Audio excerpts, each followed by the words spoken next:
আমার current charging ছিল বলে আমি রান্না করতে পারিনি। এখানে হচ্ছে মসুর ডালের বড়া দিয়ে আলু দিয়ে তরকারি,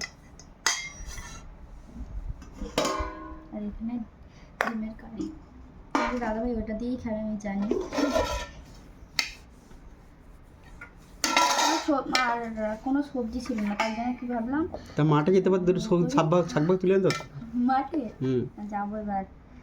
এটা নতুন চালটা, নতুন চালের ভাত, ধান বানিয়ে চাল করেছি, এই চালের ভাত হচ্ছে।